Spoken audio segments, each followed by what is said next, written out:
Okay, so my videographer, my daughter, just told me, okay, get collected. And it reminded me of that cute thing that everybody's seen. I do not have ducks and they are not in a row. I have squirrels and they're everywhere. Today I'm in a bind, and that means a couple of things. In the 1st of August, I had a surgery on my left eye for glaucoma. And it worked really well, and things are looking fantastic, and the doctor is very pleased. And I'm finally able to really see out of it again since the surgery. And now they're going to go in and do my right eye, which was my good eye. So I'm going to be, kind of one-eyed. But I have 4 quilts to bind, do the handwork on. So I'm just hoping that my left eye is as good as we really think it is. So my daughter wanted me to show her how I do the hand binding stitching, because she apparently in her growing up didn't pay attention to what I was doing in life. I didn't do this a whole lot. And you know how it is. You don't pay attention, and then one day you need to pay attention, and you have to ask your mom, who's the authority on all things. So I'm just going to, first let me talk about this quilt a little bit. This is a log cabin quilt, and it was a kit from Jordan Fabrics in Oregon.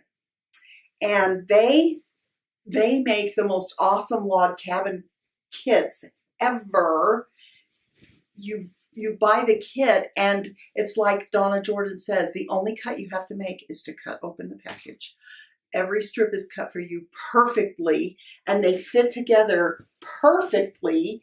And then they have layouts on their website to show you different ways to put things together. And then they have a section there that talks about borders and what size to do, how many borders you want, what size would look good, the width of the border.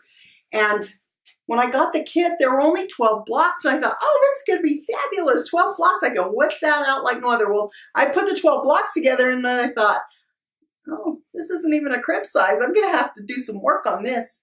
So I followed the instructions on their border section, and I think it turned out super. I am so excited. This is a gift, and I am excited to gift it. So anyway, that's just what this quilt is. So now I need to find my needle in a haystack. So this is what I do. Okay. So I just use, with the invention of these fantastic Clover Wonder clips, how could our life have been? It wasn't. Our life was not good before they came along. We all had bleeding arms and hands from pins poking us. I only do 4 or 5 at a time. I don't take the time to do the whole quilt because I don't. It's annoying for me. So I always use a 2.5-inch strip. Sew them all together, press the seams open, then press the strip in half, and then I sew the strip to the front of the quilt. And then I turn it to the back of the quilt and hand stitch it down. And the way I start is I use a double thread. Some people use single. I have to pay really good attention because you'll get a little loopy once in a while, and you have to just make sure that you're pulling them all through. But I feel more secure with a double thread. So I just start the needle with my knot. And this is how I was taught by my grandmother. So if there are fantastic, super duper ways to do it, I don't know about those. I just know what I was taught and what works for me. So then I put my glasses on because that's really awkward when you can't see. And I know this is probably going to be kind of hard to see because everything's white. Okay. So then the goal is to try and get the thread to just come out the fold. So, and I use about just probably a little over 1/4 of an inch of stitch. See how that does that? Pokey. And then go right back in to the fabric where you came out.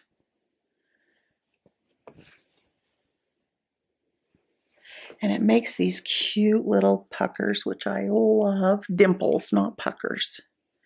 Little dimply love. That's the love part of the quilt for me, is where the hand stitching.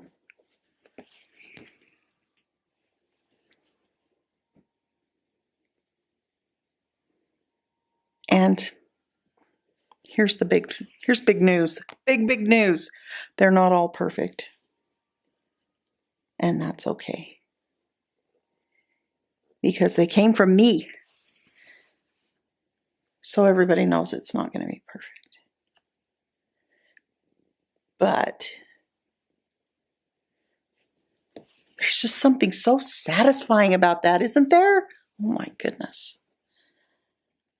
This quilt's going to take me some hours to do. I'll bet it takes me 8 hours to bind this quilt.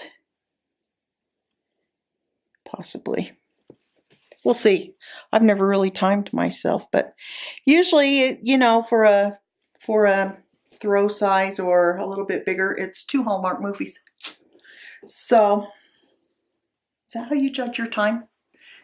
How many Netflix shows or Hallmark movies? Luckily, it's fall. All the fall Hallmark movies are out. I love that. So that's what I do. And just keep going. I like to have a beautiful mitered corner. I probably should have started closer, but I love to have a beautiful mitered corner like this. Oh yeah, no, that's not going to turn nice because I'm trying to make it look fabulous. Where the edges just meet perfectly like that. And sometimes they are, and sometimes they're a little, you know, but it's okay. One thing about it, everything I do is a work in progress. I'm trying to improve the things that I don't do well and keep up my skills on the things that I do. So I wanted to talk about this quilt a little bit. This is one that my grandmother made, and it's an authentic 1930s Dresden plate with the beautiful 30s prints. And I love that aqua was a thing then. It's such a thing now, and we all, well, I love aqua. I don't know about everybody else. But this is hand quilted, and I imagine, because I was at my grandmother's house a few times when my grandmother and her sisters would set up the quilt in the living room, and it would be there until it was finished, you know. They'd roll it and then move it aside or whatever. But so this is all hand stitched, and I just imagine that probably all of my great aunts worked on it, and there are a lot of them. So it is machine pieced. She did machine applique in some places, and some places there are hand stitches. But I wanted to talk about, because when I started binding my own quilts, I remember how she taught me that she did hers, and I have not been a quilt person very long as far as a serious hobby, only about the last 5 or 6 years. But I've always loved fabric, and I've made quilts in the past, but not with a purple passion. So she sewed her binding to the back. She sewed her binding to the back by machine, and then rolled it to the front and hand stitched it down. You can see her little stitches there. And that's how I was taught to put the binding on. And then I get into these years of my life and I discover that most a lot, I don't know, some people sew it to the front and turn it to the back and then hand stitch it down, which is what I do. But in my heart, this is the right way to do it, is to stitch it to the front. I just love this quilt. It is super heavy, and I don't know what kind of batting there is in there. I don't know what's in there, but it is an awesome, awesome heirloom to have, and I feel super grateful that it lives at my house. My grandma was such an awesome gal. She was very soft-spoken. She had Danish and English heritage, but she was more Danish than she was English. She said "ja" like they did in the old country, although she didn't come from the old country. I think maybe her grandmother came from Denmark, but that was a strong influence in her life, and I just have always really identified with that. She was such a welcoming and kind lady, always had some kind of baked good if you went to her house, and insisted that you have some. And my mom's the same way, always wanted to have something ready, so if somebody came, there was something. And that's a strong Danish trait. So I was so excited to be Danish. I just know that I'm super, super Danish, because I feel like I like to have people around and enjoy those things. So I had my DNA done. Have you had that done? Your Ancestry or 23andMe, whatever, all of those kinds of things. I had it done, and I was so excited to get the results, because I knew it was just going to be, oh, you are so Danish, it's just not even believable. And so I get it back, and it was 75% British. And not that I don't love the Brits. I do. I owe them a lot because I'm 75%. But I can't hide the fact that I was a little disappointed that I was only 3 or 4% Danish. So, but you know what? You work with what you've got. Some things you just can't change. It just is what it is. And you just, move forward. So I'm moving forward with that in my life, dealing with it, trying to, see how I can rectify that and be more Danish. So anyway, I just thought it'd be fun to talk about some of these things today. I hope you have a wonderful day, week, and I just want to keep it fun. Fun. And you know what? If it's not fun, I'm not going. See ya.